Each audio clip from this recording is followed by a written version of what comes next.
Cutting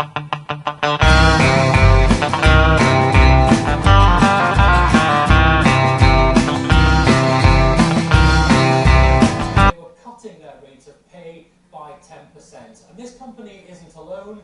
BP, Shell, Wood Group, Centrica have all announced in recent weeks that they're cutting their overheads, from reducing rates of pay through to actual job cuts. And the chatter here in Aberdeen at the moment, if you speak to anyone who works in this industry, is one of genuine concern. Firstly, about their own jobs, but also about the future of their industry. Nobody now doubts that the bubble has burst. Not since the 1980s has oil in Scotland been in such a desperate state. In '86, the price of a barrel went into free fall. All sorts of questions were asked about its future. We now move to First Minister's questions. More questions today against a backdrop of job losses and wage cuts. The First Minister wants tax changes to be pushed forward by the UK government. That's something Westminster says it's working hard with industry leaders to address. But Labour accused ministers at Holyrood of being unprepared. Isn't it the truth that the Scottish Government just didn't see this crisis coming because they believed their own wishful thinking about oil prices? Surely we cannot have a First Minister so unprepared, so unsighted on such a key industry. The industry wants us to unite to call on the UK Government to accelerate action around the new investment allowance. They want us to unite to call on the UK Government to increase support for exploration.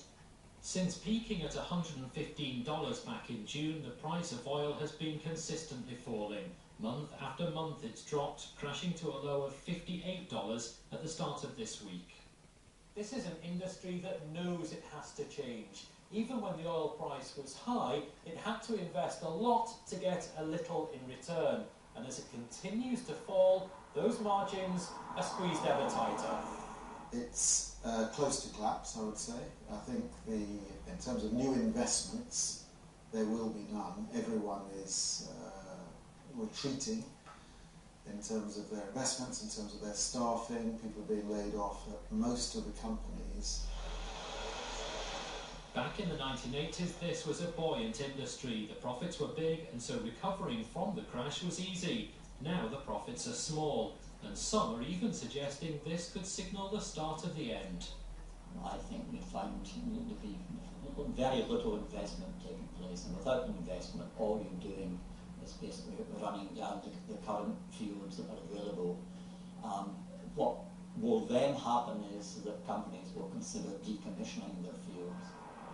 Decommissioning is something which will happen anyway, but the fear is that the low oil price will simply speed up that process. Well, it has to be said that that last assessment isn't shared by all oil observers. I spoke today to the leading oil economist, Professor Alec Kemp, and he said that he agreed that new investments are at risk at the moment because of the low oil price, but he wouldn't go as far as to say that current fields could end up being decommissioned as a result of the current oil price. The truth is, though, that tomorrow the oil price could shoot right back up, or it could fall even further. But there is genuine concern here that if it remains low, there will be some serious damage impacted on Aberdeen's oil industry.